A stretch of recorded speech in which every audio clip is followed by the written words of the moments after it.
My dear student, question 6 में दिया है कि एक 1.5 मीटर का लंबा लड़का 30 मीटर ऊंची इमारत से कुछ दूरी पर खड़ा है।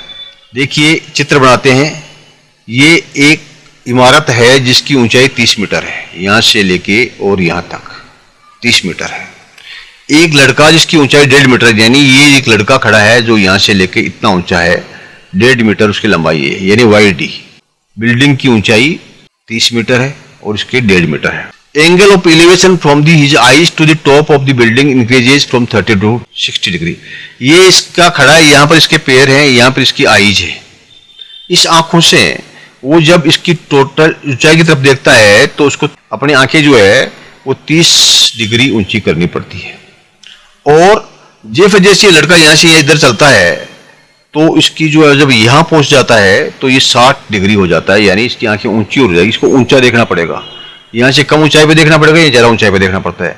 तो आपको बताना है कि find the distance he walk towards the building. ये जो डिस्टेंस जो इससे चला है, यहाँ से चल के यहाँ आ गया, ये डिस्टेंस याद करनी है। अब कैसे करना है, देखिए आपको दिया हुआ है height of the building 30 metre है, यानी AZ जो है ये हमने AZ रख दिया, AZ 30 है और AB जो है वो 1.5 है। इधर 1.5 है, इधर भी 1.5 हो गया। तो 30 में से अगर 1.5 आप घटा दोगे तो क्या बचेगा, 28.5 बचेगा। ये क्या बचेगा, AB बचेगा। AB बराबर 28.5। एक तो हमारे पास में ये आ गया। अब देखिए ये दो त्रिभुज बनते हैं, एक बनता है ABC। ट्राइंगल ABC में 60 डिग्री का कोण है और ऑपोजिट एंगल जो है 28.5। आपको ये दूरी ज्ञात करनी है, आपको BC दूरी ज्ञात कर लो पहले आप। तो यहां पर देखिए 60 डिग्री इसका ऑपोजिट एंगल 28 डिग्री है, ऑपोजिट 28.5 और ये क्या है 60 डिग्री वाला कोण है, ये आपको ज्ञात करना है।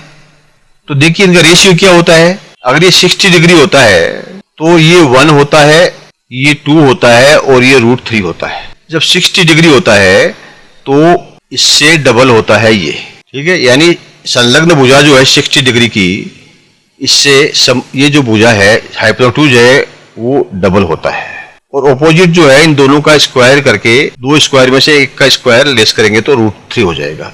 तो ये क्या हो जाएगा, इसको हम बोलते हैं tan 60 डिग्री वाला फॉर्मूला लगेगा यहाँ पर।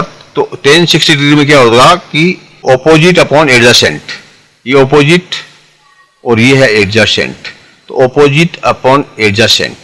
तो ऑपोजिट कितना हुआ 28.5, एडजेसेंट कितना है BC, और उनका रेशियो क्या होगा tan 60 डिग्री के अंदर ऑपोजिट अपॉन एडजेसेंट का रेशियो जो होगा वो होगा √3 अपॉन 1 का।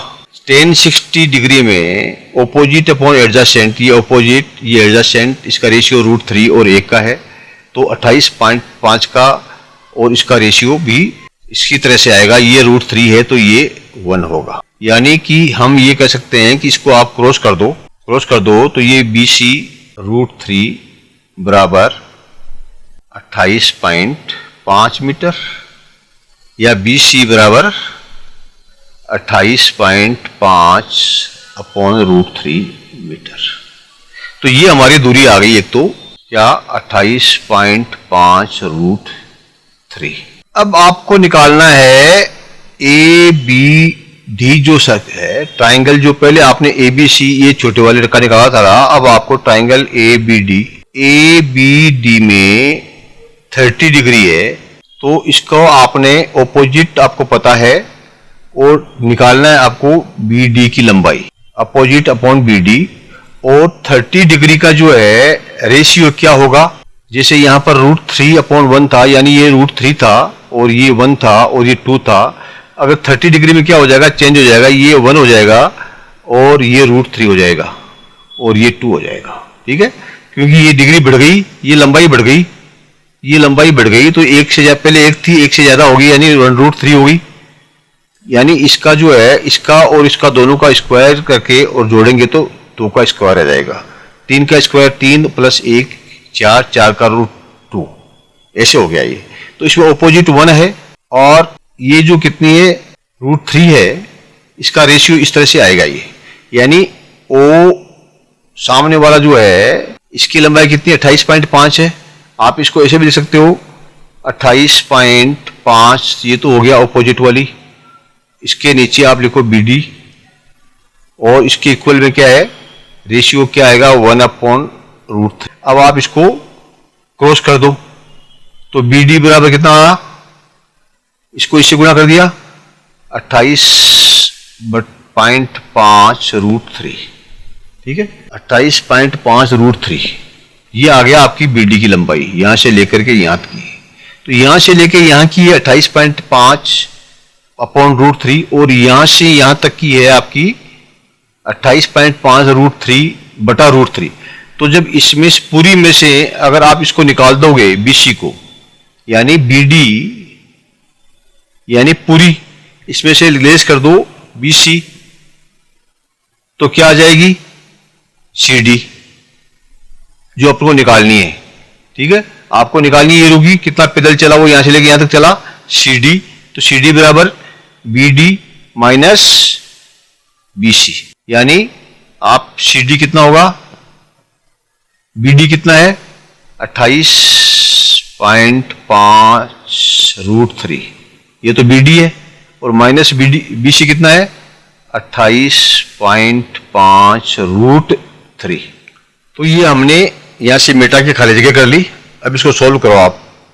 इसके नीचे आप कर दो 1, इसका LCM लो तो √3 आएगा। तो आप इसमें 1 का भाग देखो, इसको √3 से गुणा करो, ठीक है यानी कि 28.5√3 है, इसको √3 से गुणा करो और माइनस ये 28.5 रहेगा और नीचे में क्या आ जाएगा √3। तो ये क्या हो जाएगा 28.5 गुणा √3 और √3 को गुणा किया तो 3 हो गया, माइनस 28.5√3। तो अब कितना हो जाएगा 28.5 को 2 से गुणा कर दो, एक तो ये लेस कर देंगे अपन, तो 2 से गुणा करेंगे तो कितना आ जाएगा 57 आ जाएगा ऊपर, नीचे कितना आ जाएगा √3। अब नीचे डिनोमिनेटर में रूट नहीं आता, इसलिए इसको दोनों को √3 से गुणा कर दो, यानी ये हो गया आपका 57√3/3 को 3 से गुणा किया तो 3 हो गया। 57 और 3 को काट दो 19 हो गया, तो कितना आ गया 19√3 मीटर। ये आ गई आपकी डिस्टेंस, कौन सी, ये यहां से लेके यहां से 19√3, ठीक है आंसर आ गया। पहले इसकी डिस्टेंस निकाली, फिर पूरी की डिस्टेंस निकाली, पूरी डिस्टेंस में से BC की डिस्टेंस को घटा दिया, तो आपका ये इसका CD की आंसर आ गया। यानी कि find the distance he walk towards the building, जो बिल्डिंग को यहां से लेके यहां तक चला, ये इसकी डिस्टेंस है। क्लियर, यहां पर ये पूरा दिया हुआ है इसका आंसर। एग्जामिनेशन में कैसे लिखना है, इसमें कुछ दूसरे तरीके से लिखा है हमने, कोई बात नहीं, बात एक ही है, आप समझ लीजिए इसको। Thank you my dear student. Please like and subscribe